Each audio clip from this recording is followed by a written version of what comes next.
الحمد لله نحمده ونستعينه ونستغفره ونؤمن به ونتوكل عليه ونعوذ بالله من شرور أنفسنا ومن سيئات أعمالنا من يهده الله فلا مضل له ومن يضلله فلا هادي له ونشهد أن لا إله إلا الله وحده لا شريك له ونشهد أن محمدًا عبده ورسوله أما بعد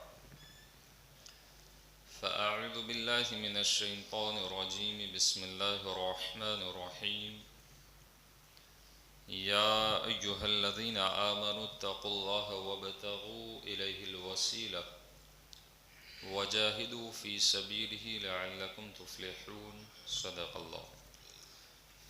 الله مولانا العظيم وصدق رسوله النبي الأمين المتين الرؤوف الكريم ونحن على ذلك لمن الشاهدين والشاكرين والحمد لله رب العالمين إلى يوم الدين.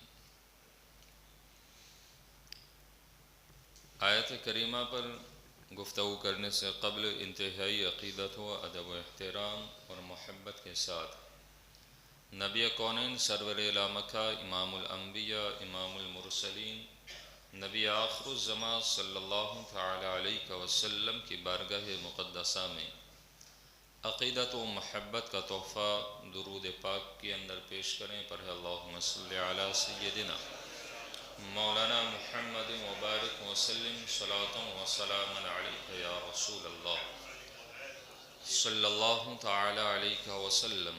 سرورہ شاہ کریمہ دستگیرہ شرفہ حرمت روح پیمبر یک نظر کن سوئے ما غوث اعظم بمانے بے سروں ساما مدد قبلہ دی مدد کعبی ما مدد قادریم نعرے غوث اعظم زنم دم دے شاہ احمد رضا خان قطب عالم زنم.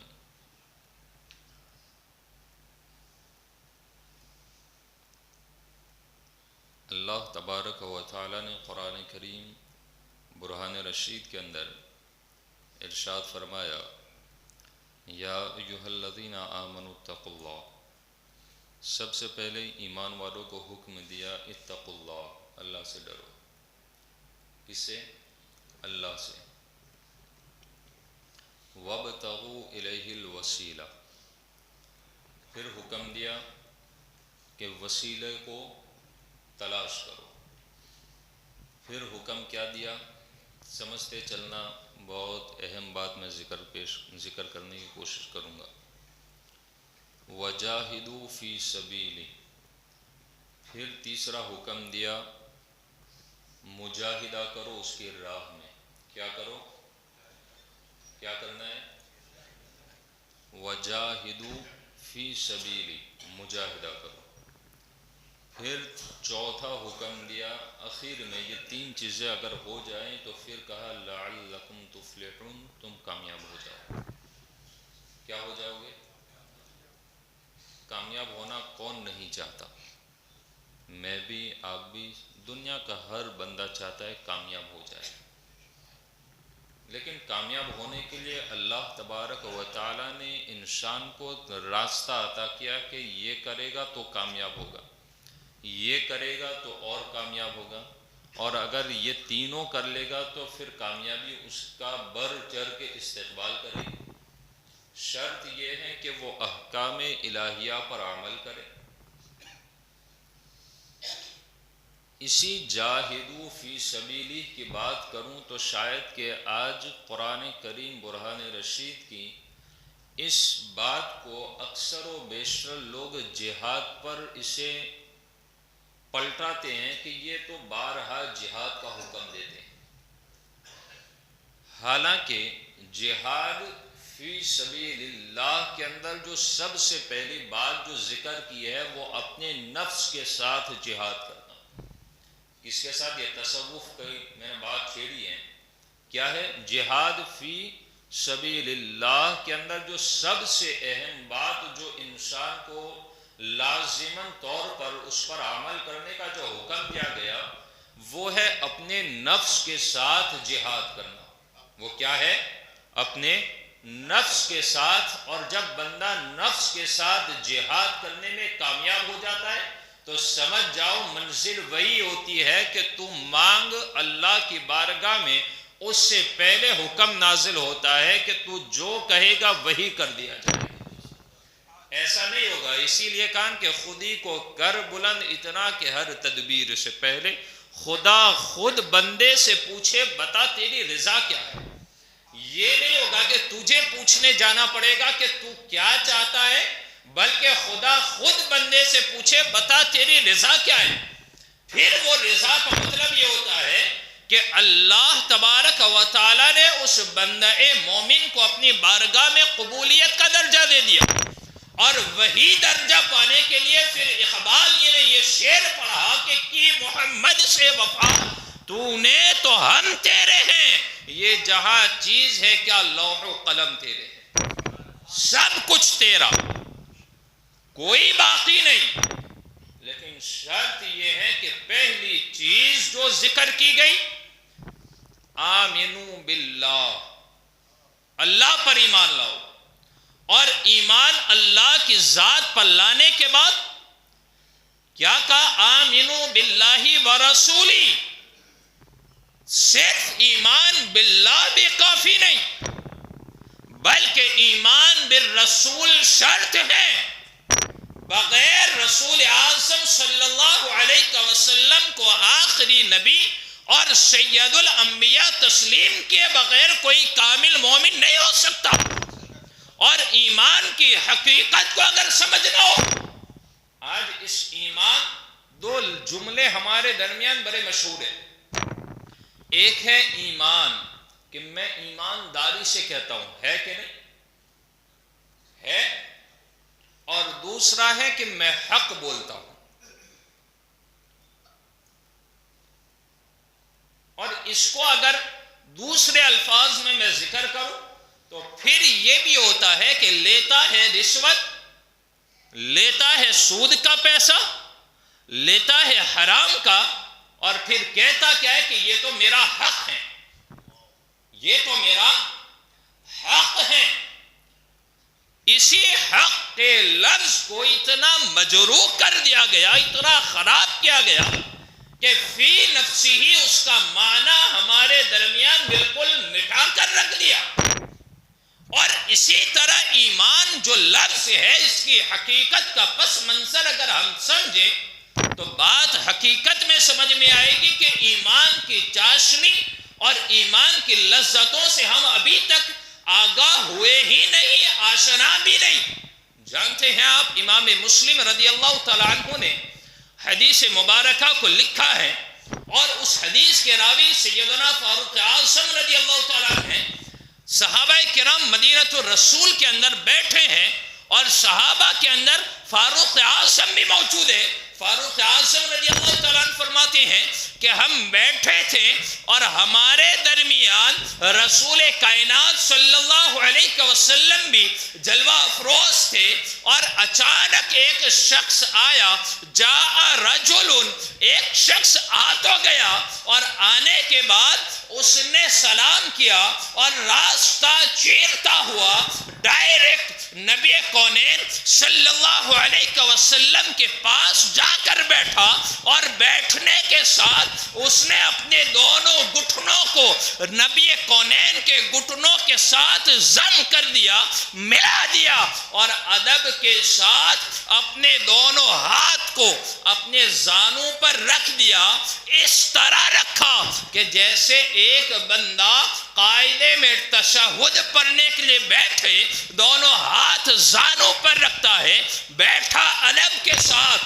صحابہ فرماتے ہیں، اور سیدنا فاروق اعظم رضی اللہ تعالیٰ عنہ روایت کرتے ہیں، ارشاد فرماتے ہیں کہ اس بندے کو دیکھا تو دیکھنے کے ساتھ تو یوں محسوس ہوا کہ ہم میں سے کوئی انہیں پہچانتا بھی نہیں ہے، شاید کہ کوئی مسافر انسان ہے، لیکن مسافر کے حالات یہ ہوتے ہیں کہ دور و دراز سے اگر سفر کر کے آئے تو بال بکھڑے ہوئے ہوتے ہیں، گرد و غبار چہرے پر، سفید لباس ہو تو داغ پڑ جاتے ہیں، لیکن قسم خدا کی آنے والا شخص نہ ہم نے پہچانا ہے، نہ وہ مدینہ کا ہے، نہ اطراف کا ہے، بلکہ آ کر بیٹھا اور نبی سے ڈائریکٹ گھٹنے ملا دیے۔ اور کوئی مسافر تو تھا لیکن چہرے پر نہ غبار ہے، نہ بال بکھڑے ہوئے ہیں، نہ سفید لباس پر کوئی داغ ہے، اور اتنا سفید کہ اس کی رنگت بڑی عجیب تھی اور بڑی سفید تھی،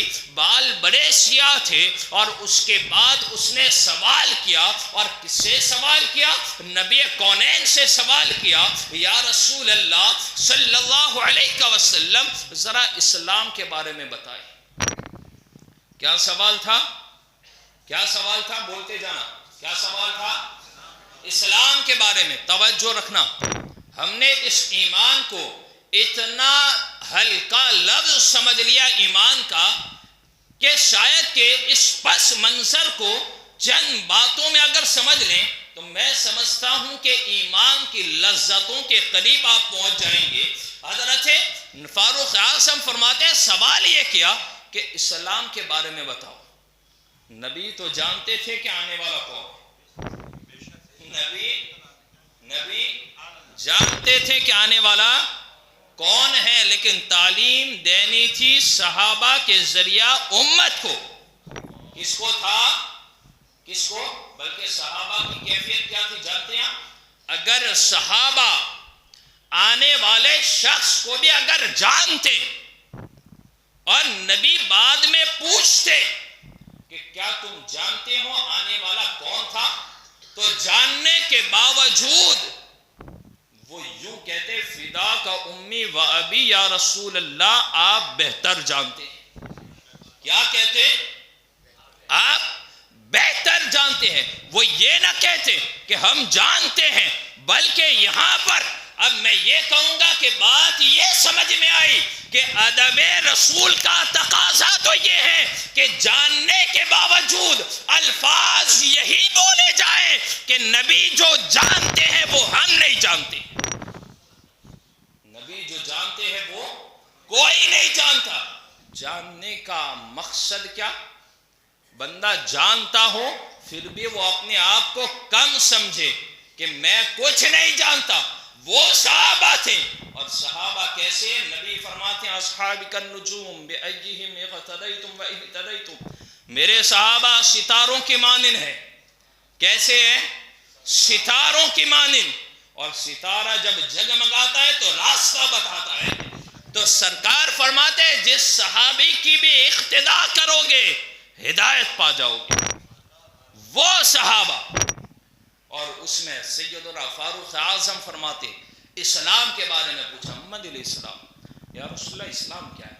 تو نبی کونین فرماتے ہیں اللہ پر ایمان رکھنا، اس کے رسول کو آخری نبی ماننا، ان پر ایمان رکھنا۔ دوسری بات ذکر کی نماز قائم کرنا۔ کیا ہے؟ کیا ہے اسلام؟ کیا ہے اسلام؟ سمجھا رہے ہیں۔ اور وہ بھی کس سے سوال کیا؟ نبی سے۔ اور یہ امام مسلم نے بھی اس کو لکھا اور صاحب مشکات نے بھی اس کو لکھا ہے۔ پوچھا کہ اسلام کیا؟ تو کہا کہ اللہ اور اس کے رسول پر ایمان لانا۔ دوسری بات ذکر کی نبی کونین کے نماز قائم کرنا۔ تیسری بات ذکر کی کہ اگر زکوٰۃ دینے کا مالک ہے تو زکوٰۃ دینا۔ چوتھی بات ذکر کر دی من استطاع، اگر استطاعت ہے حج بیت اللہ کی تو وہاں تک جانا اور حج کرنا۔ یہ کیا ہے؟ اسلام۔ یہ کیا ہے؟ کیا ہے؟ اسلام۔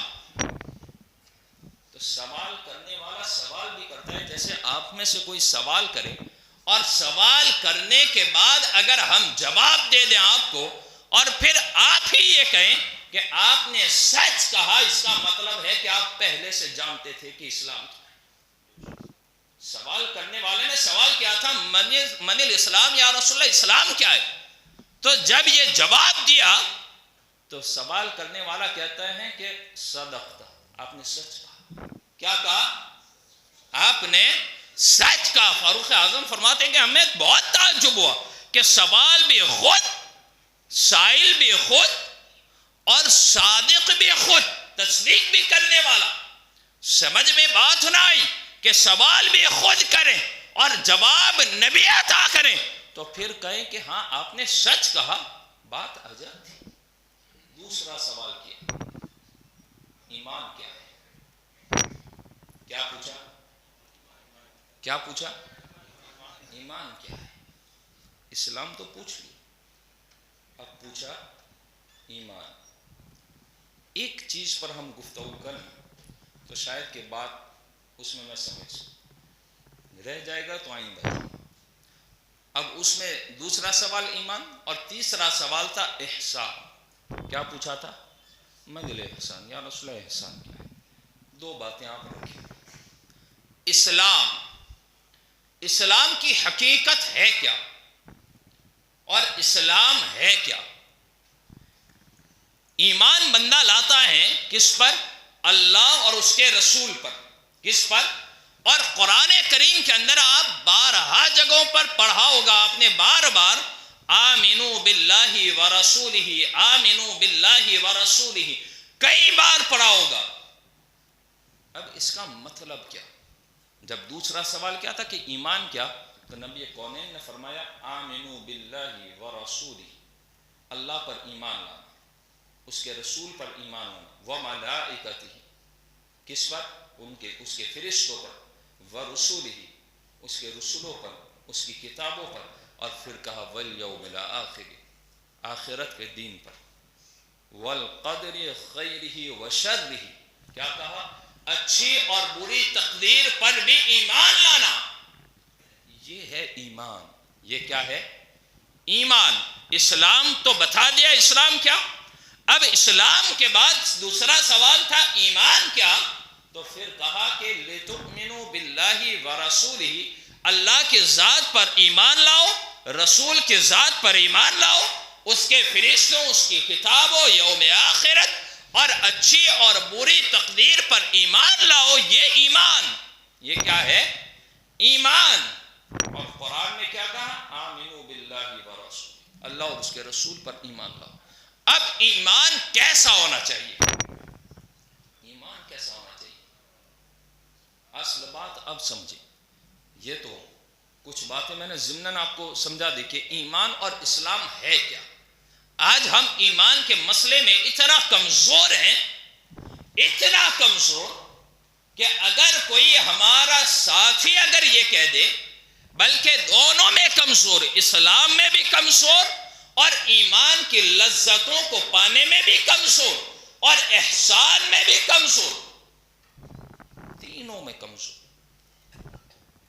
اگر کوئی ساتھی کہے کہ چلو نماز پڑھ لو، بولے تم جاؤ میں بعد میں آؤں، ایسا ہی تو ہوتا ہے، ایسا ہی ہوتا ہے زیادہ تر. اگر کوئی ساتھی خدا کی توفیق سے راہ راست پر چل رہا ہے، سیدھے راستے پر چل رہا ہے، تو وہ اپنے ساتھی کے تعلق سے بھی سوچتا ہے کہ وہ بھی سیدھے راہ پر چلا ہے. وہ دعوت دیتا ہے کہ حرام کام چھوڑ دو، اب چلے آؤ، حرام میں برکت نہیں ہے. بندہ کہے گا کہ تو سدھر گیا، تو تیرا کر، مجھے میرا کرنے دے. اس کا مطلب کیا کہ ہم اسلام کی اہمیت کو ہم نے نہیں سمجھا. ہم نے ایمان کی لذتوں اور ایمان کی مٹھاس کو دنیا کی چند دن کی رنگینیوں اور لذتوں کے سامنے ہمیشہ کی لذتوں کو چھوڑ دیا. اور یہ سمجھتے ہو کہ صرف پڑھ لیا لا الہ الا اللہ محمد رسول اللہ صلی اللہ علیہ وسلم ہو گیا. اب دوسری بات یہاں پر سمجھتے تھے، جب بندہ ایمان لاتا ہے، یہ پڑھتا ہے، تو پھر اللہ کو پہچانتا ہے،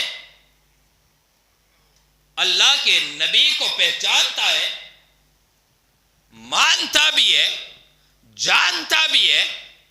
اور پھر جب کوئی بندہ جانتا ہے نا تو پھر ایسا مانتا ہے. لیکن مسئلہ یہ ہے کہ ہم نے دیکھا دیکھا ہے، پھر بھی ہم نے مانا کہ نہیں مانا؟ ہم نے مانا کہ نہیں مانا؟ لیکن اس ماننے کے اندر ہم کمزور ہیں، اس ماننے کے اندر ہم کمزور ہیں. کس سبب سے؟ یہاں پر دیکھیں قرآن پاک میں آیت کریمہ پیش، یہود و نصارہ مانتے تو تھے، جانتے تو تھے لیکن مانتے نہیں تھے. جانتے تو تھے لیکن مانتے نہیں تھے. کیا تھا؟ یعرفونہ کما یعرفون ابناءہم. کیسے جانتے تھے؟ جانتے ہو قرآن نے اس کا نقشہ کھینچا. یہود و نصارہ ایسے جانتے نبی آخر الزمان صلی اللہ علیہ وسلم کو کہ یعرفونہ، ہم ان کو پہچانتے، ہم ان کو جانتے. کیسے؟ کما یعرفون ابناءہم، جیسے ہم اپنے اولاد کو، اپنے بیٹوں کو جانتے ہیں ویسے ان کو جانتے تھے لیکن مانتے نہیں تھے. مانا کس؟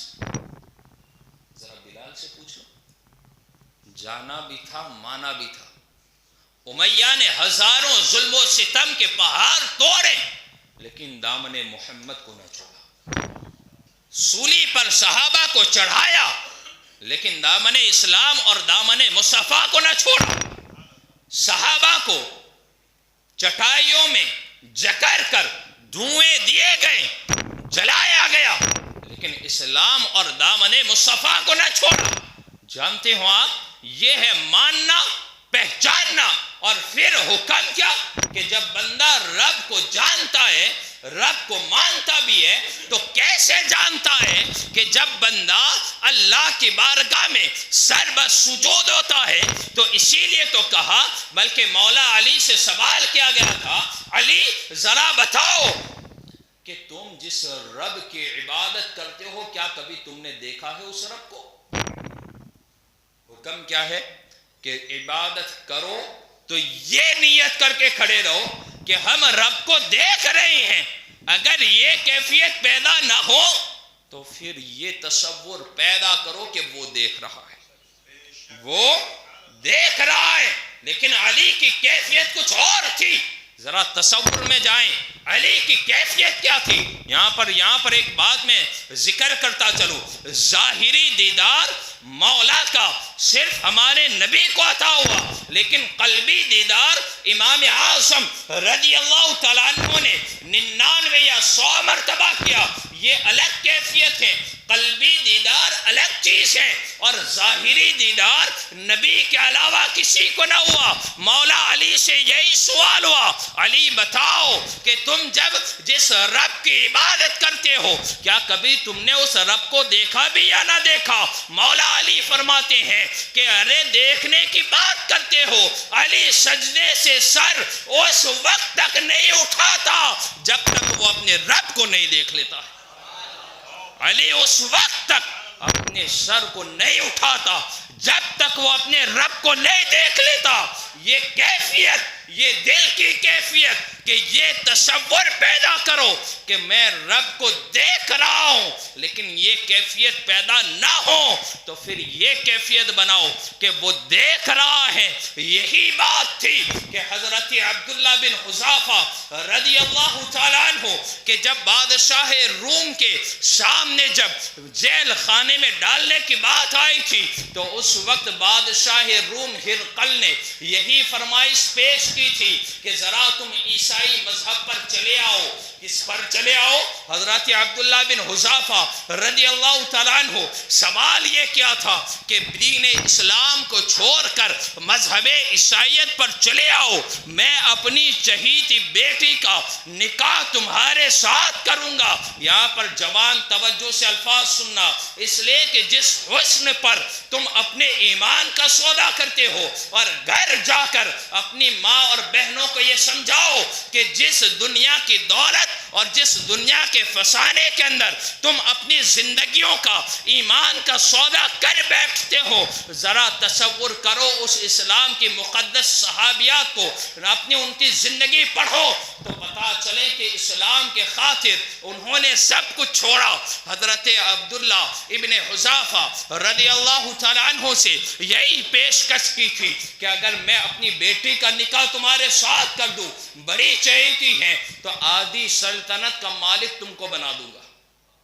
کیا تھا یہاں پر؟ ایمان کا سودا ہو رہا تھا، ایمان کا سودا کیا جا رہا تھا۔ یہ آج کی بات نہیں ہے، برسوں زمانے، اور یہ فاروق اعظم رضی اللہ تعالیٰ عنہ کا دور ہے۔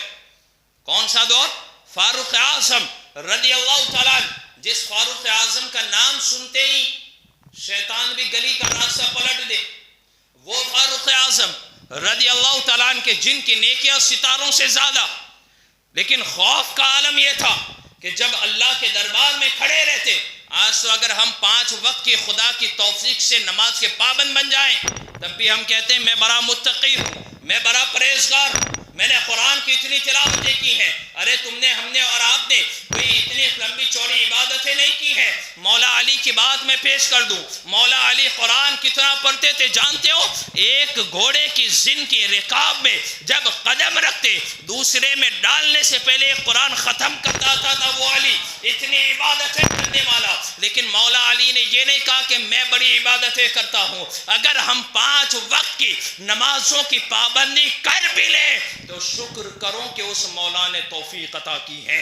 گھمنڈ نہ کرو، اس لیے کہ توفیق خداوندی کے علاوہ بندہ مسجد کے اندر قدم بھی نہیں رکھ سکتا ہے۔ وہی حضرت عبداللہ بن حذافہ ہے، ایمان اور سلطنت کی بات ہے۔ بادشاہ نے لالچ دی تھی اور یہ ورگلایا کہ بیٹی سے نکاح بھی کروا دوں گا، آدھی سلطنت کا مالک بھی بنا دوں گا، لیکن حضرت عبداللہ ابن حذافہ ہے، آپ فرماتے ہیں اللہ اللہ، یہ کیسے سودے کی بات ہے، یہ بات ذکر ہوتی ہے۔ اور حضرت عبداللہ بن حذافہ فرماتے ہیں یہ تو بہت ہلکی سی چیز ہے، اس سے سودا نہیں ہو سکتا ہے۔ حضرت عبداللہ فرماتے ہیں کہ جب یہ منظر اس کے سامنے پیش کیا گیا، بادشاہ روم ہکا بکا رہ کر یہی اس نے اپنے لوگوں سے یہی کہا تھا کہ جیل سے، قید خانے سے ایک قیدی کو لاؤ تاکہ عبداللہ کے سامنے ایک کھولتے ہوئے تیل کے اندر جب اس قیدی کو جلا دیا جائے اور اس کی چمڑی ادھر کر اس پتیلے کے اندر چلی آئے تو شاید کہ یہ ایمان کا سودا کر بیٹھے۔ یہی منظر پیش آیا، حضرت عبداللہ بن حذافہ کھڑے ہیں، ان کے سامنے ایک مومن قیدی کو لایا گیا اور ابلتے ہوئے تیل کے اندر جب اسے جھونکا گیا، ہڈی کے علاوہ جسم پر کچھ باقی نہ رہا۔ پھر اس کے بعد حضرت عبداللہ بن حذافہ سے یہی سوال کیا کہ آؤ آدھی سلطنت کا بادشاہ بناؤں گا، میری چہیتی بیٹی سے نکاح کراؤں گا، ایمان سے اپنے آپ کو پھیر دو۔ حضرت عبداللہ ابن حذافہ نے یہ سنتے ہی زارو قطار رونا شروع کر دیا۔ بادشاہ ہرقل کہتا ہے، بادشاہ روم نے یہ سوال کیا کہ تم تو بڑے کمزور نظر آتے ہو، رونے کا سبب کیا ہے؟ امام عشق و محبت نے یہی تو کہا ہے، یہ ایک جان کیا ہے، اگر ہوں کروڑوں تیرے نام پہ سب کو وارا کروں میں۔ حضرت عبداللہ کی کیفیت یہی تھی۔ حضرت عبداللہ کہتے ہیں افسوس صد افسوس تیرے سوال پر، میں رو اس لیے نہیں رہا ہوں کہ ابھی میں جلتے ہوئے آگ میں جھونکا جاؤں گا، ابلتے ہوئے تیل میں ڈالا جاؤں گا، میں اس لیے نہیں رو رہا ہوں۔ افسوس بادشاہ روم، میں اس لیے رو رہا ہوں کہ میری ایک چھوٹی سی حقیر جان رب کی بارگاہ میں قبول کر لی جائے، اللہ کی رضا کا ایک ذریعہ بن جائے گی۔ میں رو اس لیے رہا ہوں کہ ایک ہی جان ہے، اگر ہزاروں کروڑوں ہوتی تو میں ایک ایک کر کے اس کے نام پر قربان کر دیتا۔ ایمان کا سودا نہیں ہو سکتا۔ یہ ایمان بڑا لذیذ ہے، بڑی مٹھاس ہے اس کے اندر، اس میں کبھی سمجھوتا نہیں ہوتا۔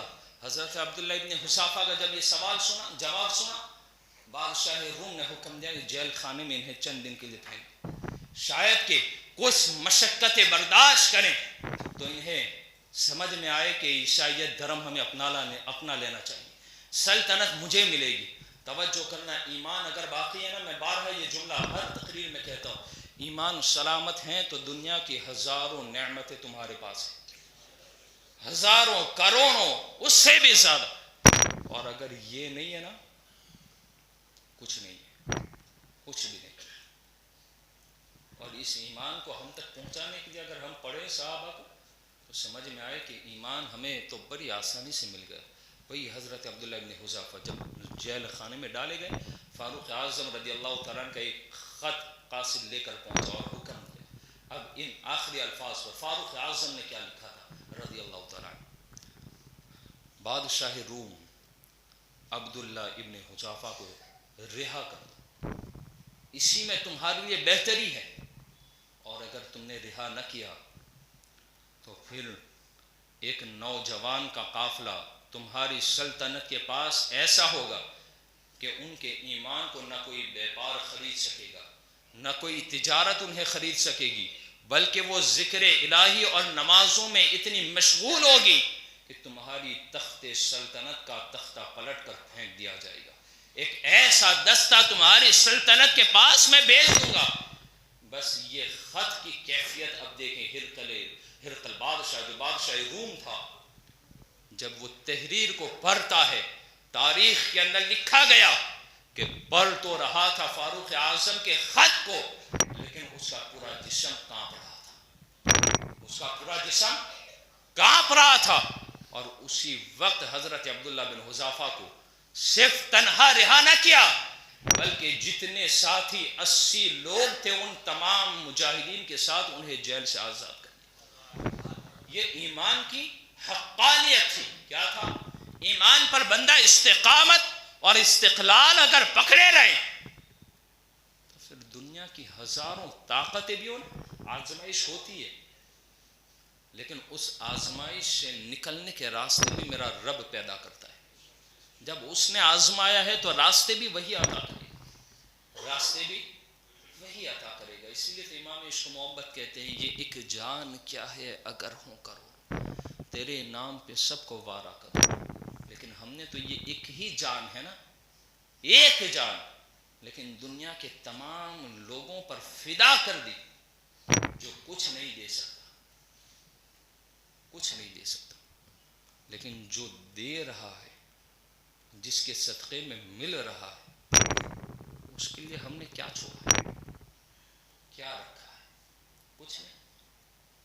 ہمارے پاس سب چیز کا وقت ہے، سب چیز کا، کھیلنے کا وقت ہے، میچ دیکھنے کا بھی وقت ہے، کاروبار کرنے کا بھی وقت ہے، عیاشی پر جانے کا بھی وقت ہے، ادھر ادھر بیٹھ کر گپ شپ غیبت کے اندر وقت کو ضائع کرنے کا بھی سب کچھ ہے ہمارے پاس سامان، لیکن نہیں ہے ہمارے پاس کوئی چیز تو رب کو راضی کرنے کا سامان نہیں ہے ہمارے پاس۔ مجھے بتائیں ہم میں سے کون ہے ایسا بندہ، ایک کی بات نہیں کرتا بلکہ ان پوری مسجد کے اندر چند وہ افراد جن کو ہم گنتیوں کو ان پوڑوں کے اوپر گن سکتے ہیں، ان کو چھوڑ کر زیادہ تر کی حالت یہ ہے کہ نہ نمازوں کی پابندی ہے، نہ قرآن کریم کی تلاوت کی پابندی ہے، کچھ نہیں ہے۔ بہانہ ہمارے پاس کیا ہے معلوم؟ اگر ہزاروں میٹر دور اگر ہمیں بلائے کہ یہ کام کرنا ہے تو بندہ کہتا ہے بہت چاہنے والا ہے، جانا پڑے گا۔ میں کہتا ہوں تیرے رب سے چاہنے والا کوئی نہیں ہے، تیرے رب سے بڑھ کر تجھ سے محبت کرنے والا، وہ رب کی محبت کتنی ہے میں 70 ماؤں سے زیادہ تجھ سے محبت کرتا ہے کوئی دنیا میں ایسا محبت کرنے والا؟ 70 ماؤں سے زیادہ محبت کرنے والا رب ہے۔